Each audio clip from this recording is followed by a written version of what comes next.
So I'm going to try this microphone because my computer microphone doesn't work. Um, so I got this headphone microphone thing.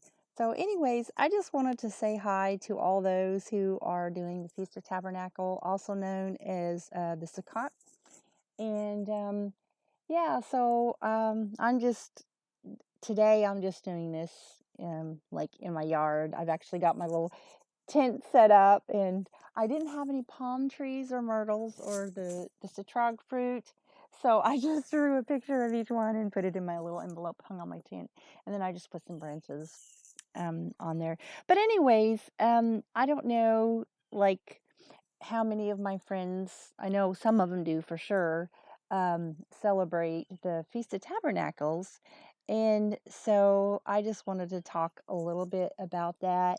And basically, I know that there's a prophetic side to it, that in Zechariah 14, it talks about when the Lord, you know, comes to reign on the earth, and that all the nations are going to celebrate the Feast of Tabernacles because it's that special and sacred to God, that all the nations and anybody of the nations that don't will not receive the blessing. So if you read Zechariah 14, and that's a prophetic time to come.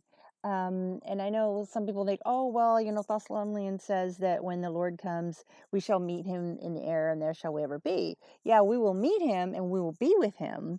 But there's, supposed to be this new heaven, new earth when he takes out the wickedness, and there's this time where he reigns in the earth, and so all the nations, every single one in the earth will go, and they will, observe this special feast.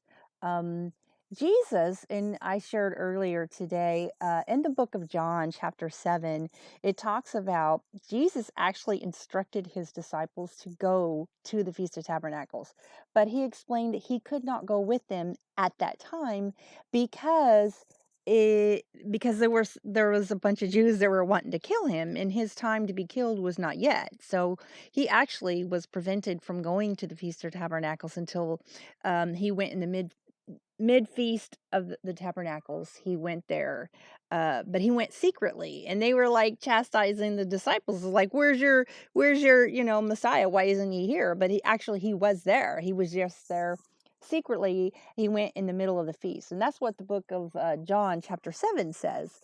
And then there's in Acts chapter 18. Now it's kind of speculative, if you will. Some interpret that when Paul said, I believe it's verse 21, he said, I can't, go with you right now. I must go to this feast that's in Jerusalem. I must go. By all means, I must go, is actually what he said.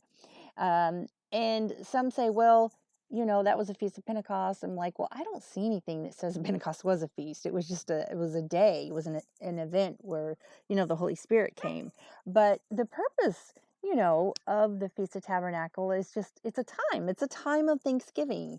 A lot of people, they celebrate the Passover, and, I love the Feast of Tabernacles because I get this feeling of just joy, and it's just like, I don't know how to explain it. You just have to experience it yourself. But it's the idea that this, all that we establish, all that we go through in life, and we try to, accomplish this and that. This earth is just a journey, and we're just tabernacling with God through this earth until, we get to be with him, and so this is a time where he wants us to just give him thanks, like America celebrates, Thanksgiving, like a day of Thanksgiving. We celebrate the birth of Christ, or most do, and Passover. And, it's just, Feast of Tabernacles is just a special time where we just go and we just give thanks, we give praise.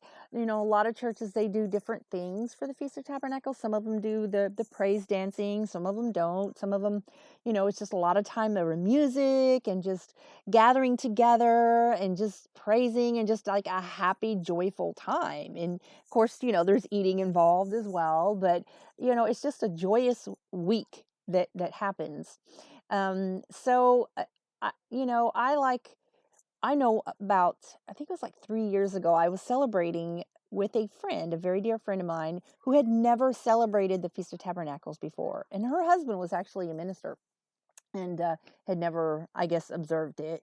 And so we celebrated it, at their house. And we had this praise dancing. We actually set up a sukkah outside, and just played music. And we listened to all the online, videos of a lot of them that were in Jerusalem, and there was some supernatural things that just kept happening back to back. Like, it was just mind blowing that, we would like see angel clouds in the sky, and then we saw a cross cloud in the sky, and then we saw a sword cloud in the sky. We saw like a shofar cloud. I mean, just like back to back, we just kept seeing these supernatural, just like God saying he's with us, that was happening right over our heads. It was just so awesome. But anyways, if you've never celebrated the Feast of Tabernacle, I'm just saying, hey, give it a try. It's just a joyful time. For those who are celebrating the Feast of Tabernacles, I hope you have a wonderful week.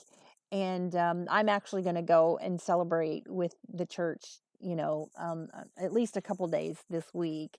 And but anyways, for those who, can't get out, or maybe they don't have one in their area, just look online. There's a lot of places that have them, and more each year that passes, more churches are having them. So we know we're in the last days, when we see, the returning to what the early church did. It's just so awesome. And I'm not talking like legalism, like where, the ordinances were nailed to the tree and it just, but this is just, it's a special feast to the Lord, and I do it because I love the Lord, and I just love, tabernacling with him. And that's the whole idea of it. And it's just, I always feel just that spiritual revival during that time. And it's so soul refreshing. So, for those who are enjoying it, God bless you. And I just hope you have a wonderful week. And read John chapter 7 and Acts chapter 18 and Zechariah chapter 14. And I hope you have a blessed week.